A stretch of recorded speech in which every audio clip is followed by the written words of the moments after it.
Hello and welcome to the fourth part of the RWBY fanfiction reading of I Scream by TheNeopolitan. And I realized this was going to take forever, so we're going to be doing...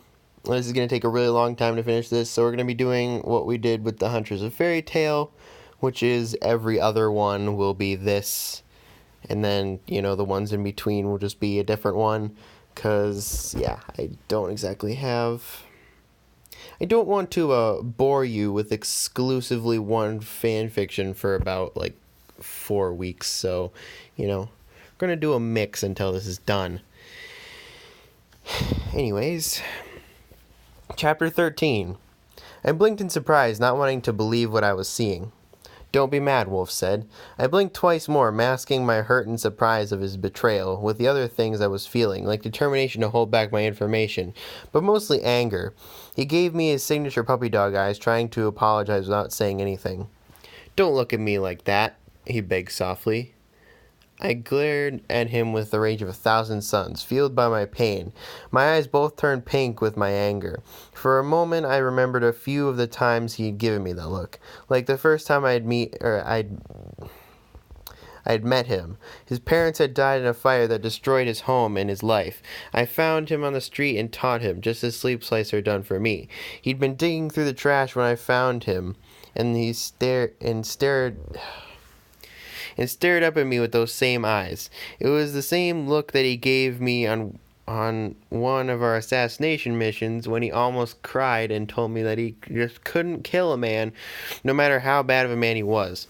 It was just the slightest bit sadder and more helpless than the look he gave me when he asked me to teach him to be a better thief, the profession that he would eventually master and take jobs for. How could he have done this to me? How could he betray me after all I'd done for him? How could he stare down at me now with that very same look? I glared at him until he dropped his gaze.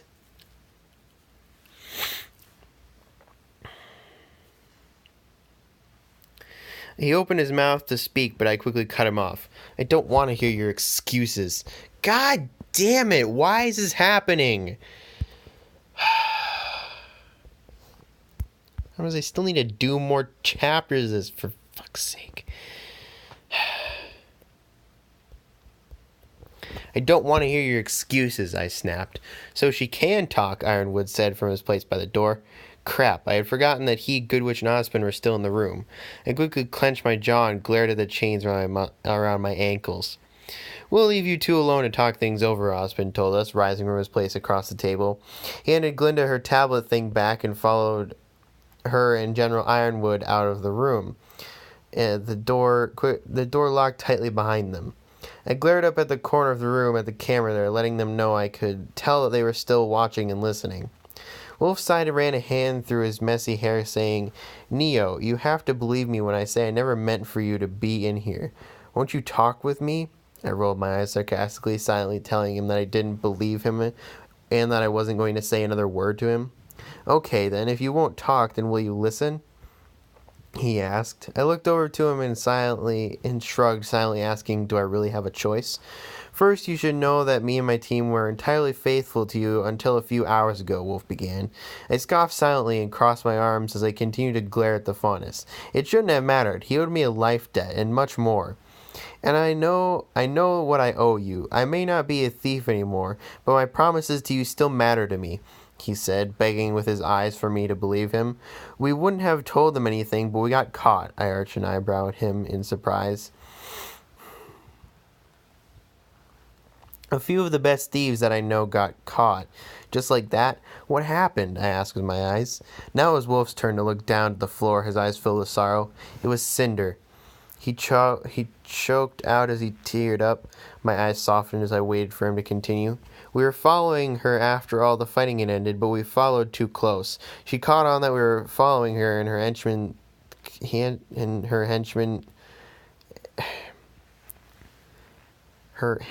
following her and her henchmen specifically. They led us into a dead end and confronted us." He looked up to me now. We fought We fought them as best as we could, but it wasn't good enough. They beat us bad, Neo. We still wouldn't tell them anything. I think she figured that we were working for Ozpin. But Cinder, she killed Mora. His voice cracked. I blinked again in surprise. One of my eyes was going white and the other pink. If Mora was dead, I almost couldn't believe it. I didn't want to, but there was no other way Wolf could fake the pain that he was showing. My heart dropped. Hadn't I just seen Mora and the others alive and well only a few hours ago? And Mora and Rach were together and happy. Poor Rach. I wonder how she was taking it. Wolf took a deep breath and continued. Ozpin and Goodwitch came just after and scared them off. We would all be dead if it wasn't for them. Ozpin is allowing us to remain here as students in return for the information. After what happened, we weren't emotionally stable enough to resist him. We're still not recovered from it, and Rach, she's even worse than both of me. You know they were together, Rach and Mora. I nodded slowly. Yes, I knew, and I understood why Wolf and the others did what they did. I'm sorry, I said softly, and I meant it. I never meant for Wolf and the others to be in that kind of danger. I never meant for Mora to... I didn't even want to finish the thought. At this point, Ozpin came back in the room. He walked back over to us and sat back down in front of me. I watched him warily as he took a sip from his mug and set it down. I'm prepared to make you a deal, Miss Neopolitan, he told me, setting his elbows on the table.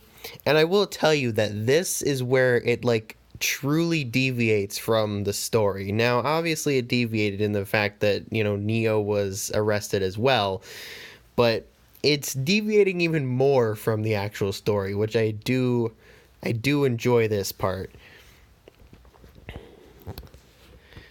I'm prepared to make you a deal, Ms. Neopolitan, he told me, setting his elbows on the table, leaning forward and knitting his fingers together.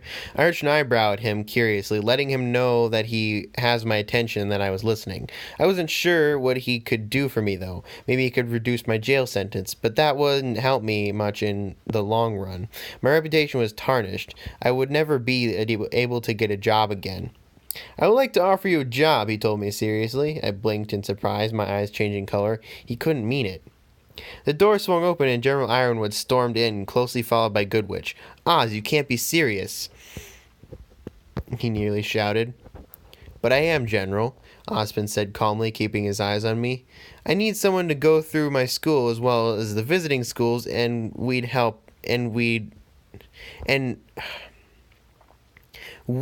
out, not we would, as in the contraction, out any other enemies, as well as a few other odd jobs here and there. Could you do that, Miss Neopolitan? I nodded firmly. Yes, I could do that. Good, he said, watching me closely. In the meantime, you'll join Team Rainbow. You will take Nevermore's place as Wolf's partner. Wolf will take you there now. I nodded again, rising and following Wolf to the door. Goodwitch and Ironwood moved to his side, both glaring at me with mistrust and worry. People murmured, glared, and cursed as I followed Wolf down the hall. What was Professor Ozpin thinking? One girl hissed. That was a good question that I wondered about too, but I had a job to do. I held up my head and smiled. Ooh boy. Ah. Wolf didn't say anything, but stayed close by my side as we walked down the halls. As soon as he opened the door, I sighed and dropped my grin. I was emotionally drained. The door swung open, revealing Bolt and Raish sitting on what I guess was Mora's bed. Raish had her knees tucked up to her chest with her arm around them as she rested her head on her knees. Bolt sat next to her, gently rubbing her back to give her comfort. Both looked up as I walked in and got to their feet to welcome me. Neo, Bolt said in surprise. They let you go? Gave me a job, actually, I told him, focusing on Ray. She came up to me and wrapped her arms around my shoulders. I froze, not knowing what to do as she cried down into my shoulder. They killed Mora, she sobbed, breaking down as she... How about her? Shoulders shook from her crying. I opened my mouth to speak, but no sounds came out. What was I supposed to say? I'm sorry that my job got our friends killed. My mind reeled, searching for the words to say to her. After so long of biting my tongue and dying to say something, why couldn't I? Now that someone needed my words. Where were they? I wrapped my arms under hers and around her waist as I pressed my head against hers gently. I'm so sorry, I mumbled, hoping that she would understand. We stood there for a moment until Goodwich's voice came over the speaker. Attention all students. Please meet in the main hall for a mandatory meeting. I apologize for the late notice, but given today's events, every team must be there. Raish looked up at Wolf, her eyes still lacking tears. I can't, she choked out. Don't worry about it, Raish, Wolf said, holding up a hand to stop her. I'm sure they will understand. Bolt helped the blue and purple-haired girl back to one of the beds before saying, I'll stay here with her. Wolf nodded his head and said, the Neo and I will go to the meeting. Are you sure you can handle it? Bolt asked nervously. People aren't going to like the fact that she's here. We've got this, Wolf said confidently, and I nodded for emphasis. Wolf and I both gave Raish a hug. As we turned to the door, I saw my umbrella leaning against the wall and picked up before Wolf and I headed for the main hall. People kept a small distance from me, but watched me closely, daring me to make a move. I could feel hate radiating off of many of them as they debated fighting me in the middle of a crowded corridor. If it hadn't been for the urgency of Goodwich's announcement, they probably would have. I'm sure many would be eager to rip me to pieces. Goodwich caught Wolf and I before we entered the hall. She looked down at me and said, Timber, continue to your seat. Neopolitan, you are needed backstage. Professor Ozpin will introduce you to the school so the students know not to tear you apart. Thinking that she was done talking, I nodded my head respectfully and started walking past her. Although she continued, I stopped and looked back over at her over my shoulder. She stared straight ahead and continued in a stern voice. Due to your actions, I cannot guarantee that even the headmaster's words will keep you safe. I understand, I stated, already knowing this. Now that she was done, I moved backstage and watched the main stage from the sidelines. Osmond began his speech by congratulating the students on clearing out the Grim and holding back the enemy. He called for a moment of silence to respect a few that were injured or fallen. Moore was among them. Then he called me onto the stage. I lifted my chin and walked to Osmond's side, ignoring the angry gasps, shouts, and death threats directed at me. I'm surprised nothing was thrown at her, because that just seems like the classic sort of like movie thing. It's just like, oh, something, throwing random stuff at them. Anyways, you don't care, do you? Sounds stupid. Anyways. Wait, hold on. As Osmond hushed them and introduced me as a new student, I scanned the crowd for Wolf. As much as I hated to admit it, his reassuring gaze would support me as everyone else tried to tear me apart with their eyes. As my eyes drifted through the crowd of angry, disappointed, and confused looks, I came across a familiar set of faces. Yang Xiaolong, the girl that I nearly killed on that train, was forcibly being held back by the rest of her team, RWBY, and another team. She pulled against them, probably trying to get up here and fight me. Through instinct, I winked at her, causing her to grow more furious and fight a bit harder to get to me. It wasn't long after that when I found Wolf. I was right about his presence. I was right that his presence was reassuring. He gave me a little nod, telling me that everything would be all right, even though people were starting to look at him. Some glared as if he were a traitor. Others looked sympathetic, realizing that he had to replace a fallen teammate with a psycho killer. And one more thing, anyone caught fighting with Miss Neopolitan and her team without the instruction of a professor will be expelled. Rest assured that she will not be starting fights, as she has her own consequences for fighting, but take my warning seriously, I will not be giving second chances. As he said this, he glanced my way. I nodded my head, assuring them that I understood what he meant. That is all. You're dismissed, Osmond finished, letting the students go. He turned to face me as we exited the stage. I cannot guarantee your safety, he told me, his eyes watching my reactions closely. I can handle myself, I replied. I do not doubt that. However, if you should fight for anything besides self-defense or a job, trust that we will know and the punishment will be severe. I didn't look far enough ahead to realize what that meant. He told me with a serious voice. Yes, sir, I nodded. He excused me, and I followed the flow of students leaving the auditorium trying to find Wolf. There was a small clearing that was covered with white stone and that came to a white stone fountain. I stopped there and turned around trying to find my teammates so we could head back to our room. There was no sign of my fondest friend, only a golden glow of moonlight radiating off an approaching blonde girl. Yang stalked towards me, having lost her restraining teammates in the crowd of people. "You," she snarled, her soft purple eyes growing red with hate. "I'll kill you," she shouted, lunging at me. Chapter 15. I blocked the first of Yang's punches with my closed umbrella. Glancing around at the crowd, I mentally sighed. I would never be able to do what Osmond asked if I didn't let this happen. With Yang's next kick, I let my umbrella be knocked away and tumble to the ground a good distance away.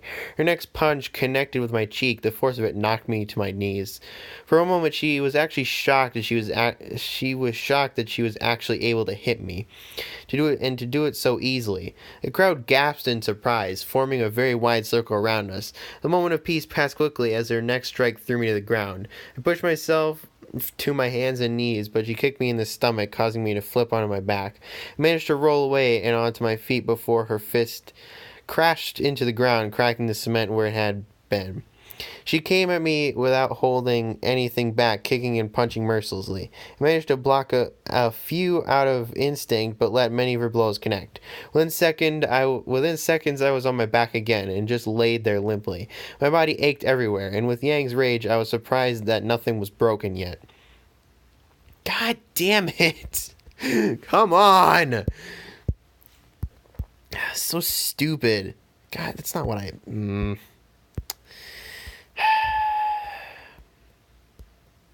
She came at me again, her eyes burning red. I began to wonder, was this how I looked as Scary Neo? With no feeling in my eyes other than rage and the desire to cause my target pain. No, they weren't just my targets, they were victims. I held back a cry of pain as Yang hit me again. I deserved this. My mentor had always taught me to call them targets, to refer to them as my job is to distance myself from them. To make the mission easier, to not feel. My heart squeezed. My mentor, a memory of him flashed in front of my eyes before I could stop it. Sleep Slicer and I were surrounded, standing back to back as the enemy moved in. This was my fault. I put us here. Throughout my training, I had gained arrogance as well as confidence, and I was crazy for my revenge. I blamed all of my pain and all of the pain I had caused others on the people who had murdered my parents. I had caught wind of the position of the three responsible. Sly, the nickname I had given to my mentor, sorted from Slicer in his last name, had tried to warn my. So neither of those words are right. Warn me against going. He knew something that I didn't, that the three who desired my life were part of an organization, and a much larger one than I could have imagined. So I went after my new targets, and he followed. That's how we found ourselves surrounded. Both he and I raised our umbrellas, knowing that if we managed to kill these few, more were still on the way. I drew the blade out of my umbrella and used it to slit one of their throats. I turned back to see how Sly was doing, and watched as a spear was shoved through his chest. He died there, all because of me, and there was nothing that I could do but portal away. I let out a small cry as one of Yang's kicks cracked a rib, but I stayed still. My non-responsiveness seemed to anger the blonde even more. "Why won't you fight back?" she snarled, striking me with a powerful blow with each word. She stood me up, and with a strong kick she sent me flying. I reflexively landed on my feet, but fell to one knee.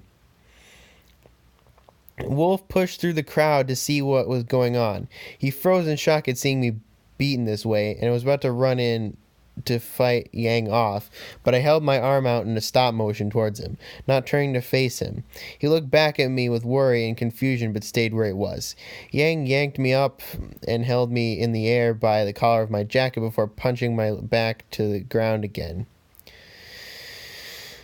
My lip was busted, my cheek was cut, and my eye was beginning to swell. I pushed myself to my knees and waited for her to come again, not sure how much more of this my small body could take. She stormed closer, an arm raised to swing again, but someone held her back. Without taking her burning gaze off of me, Yang spat, "Let me go, Blake." Yang, stop this, the faunus girl said, now wearing a bow to cover her cat ears. What if she wasn't in control of what she was doing?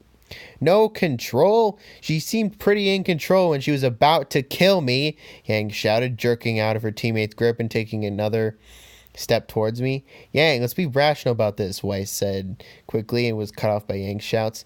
I don't care! What if it had been one of you, or Ruby? Who's going to say she won't hurt one of you the next time? I'm going to make sure she never hurts anyone again. I bowed my head. Yang was right to do this, and she was doing it for the right reasons. I was a monster, and no amount of playing nice would change that. I looked up to see that Ruby had jumped in front of me, arms outstretched to block her sister. Tears were streaming down her face. Yang, please, the red-hooded girl sobbed. This isn't you. You're losing yourself. Please, Yang, if Good Witch finds out, you'll be expelled. You won't be able to be a huntress anymore. Ruby's words seemed to touch her sister, and she came out of her... Out of her fit of rage, her eyes shifting back to purple. What is going on here? Good Witch demanded, breaking through the circle. It quickly disbanded, none of the students wanting to take responsibility for the consequences. Team RWBY frantically searched for an excuse to answer the professor's question and to cover Yang's actions, but found none that I was likely to go along with. Just a sparring match, Professor, I cut in, somehow managing to hold back a yelp of pain as Wolf handed me my umbrella and helped me to my feet. One that I lost. Team RWBY stared with mouths open in surprise at me, shocked that I was the one to lie and cover for Yang. Is that so? Good Witch said in a tone that let us all know that she was aware that I was lying, but she was letting it go. I shall let it pass today, Miss Neopolitan, because you are new, but all serious sparring matches are to be done with a professor present. As for you, Team RWBY, she was what? Okay. I'm not even going to worry about that. Consider this your warning. Now, Professor Osborn wants to see both of your teams in his office right away. Chapter 16. After a quick trip to the nurse's office to patch me up, Team RWBY, or Rainbow, God, they're so close. Team Rainbow met Team RWBY in Professor Osborn's office. Yang and I locked eyes as my team and I walked into the office. Yang glared at me and I walked into the but not with as much rage as before. Instead, there was confusion and mistrust. She was probably wondering why I covered for her. That was a question I wanted answered myself. I let her beat me. We were square, but why didn't I let her take the fall? It couldn't be because I felt sorry for almost killing her, could it? I shook my head and broke my gaze with her. No, I must have had a different reason. Instead, I was focused on Rach, who stood proudly at the front of our team. She had her arms crossed and had the most defensive stance. She looked completely put together, without the slightest sign that just an hour ago she had been completely broken, destroyed by the loss of Nevermora. Damn, she was strong. What can we do for you, Professor? RWBY asked nervously, probably still nervous that her sister might get expelled for fighting me. Professor Goodwitch had sent to find our teams before Yang and I got into it, so why were we here? I flipped my right eye to pink and my left to brown as I looked over at Ozpin. He folded his hands on his desk and looked up at the two teams seriously. He sighed, wondering exactly how to word what he was about to say. His gaze shifted from me to Yang as he said, I know this is going to be difficult for some of you, but I need your teams to work together. What? Team RWBY demanded in shocked tones all at once. How could you ask us to work with her? Weiss asked sharply. I resist the urge to flinch back from her words or to make a rude gesture. There was only one her that she could be talking about. What do you need us to do? Raish asked, ignoring the Schnee girl and taking on a business-like manner. So that's why she was the leader of Team Rainbow, I realized. She was much stronger than I ever knew. A war is coming, and we are completely unprepared. I need your teams to figure out what the enemy is doing and what their next move will be, Osmond said with a grave tone. Okay, I get that they are really talented fighters and they have Torchwick's henchmen, but why us? Blake asked. She's not saying no, Weiss cut in quickly, but why? Because your team has a way of finding trouble anyway. Miss Belladonna and I would rather you do it with the Academy's help than behind our back. No, Yang growled in a low voice. Yang, Ruby said in a soft pleading tone. I said no, Ruby, Yang snapped. Ozpin is right, Weiss told the blonde. We can't keep doing this on our own. Yang glared over at me. I could feel the rage building up inside her as she said, I don't trust her. And trust us to keep her in line, Race told Team Ruby. I resisted the urge to ask Race what she meant by keep me in line, but didn't, knowing that she was just trying to smooth things out with the other team. Blake observed the situation before looking up at Ozpin and asking, Can we have a few minutes to talk about this? Please, Ozpin told her, gesturing to the door. Yang stormed out into the hallway, closely followed by her teammates.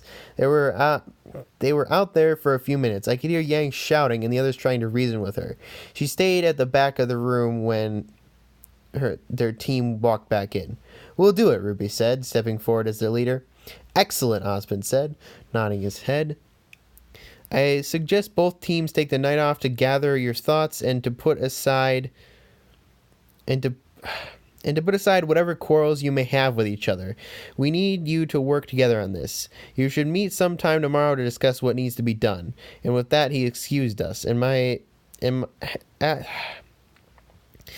my team began to walk away, I heard Yang's boots stop behind us. I turned to face her, wondering what she wanted.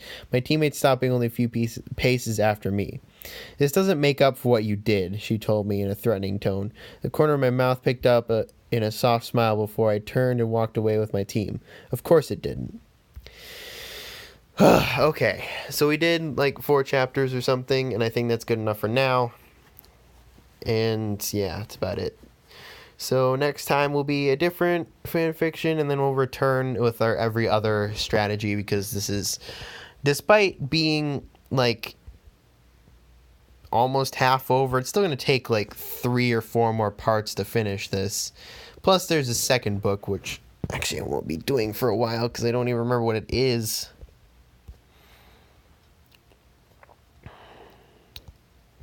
It's Shatter Me, that's what it is. Oh, it isn't. Oh, I haven't read it yet. Okay, I guess that makes sense. Alright, so I will be reading it relatively soon. It's just, probably not for it. Yeah, it'll be like a couple of stories. Anyways, we're done. Next time, chapter 17.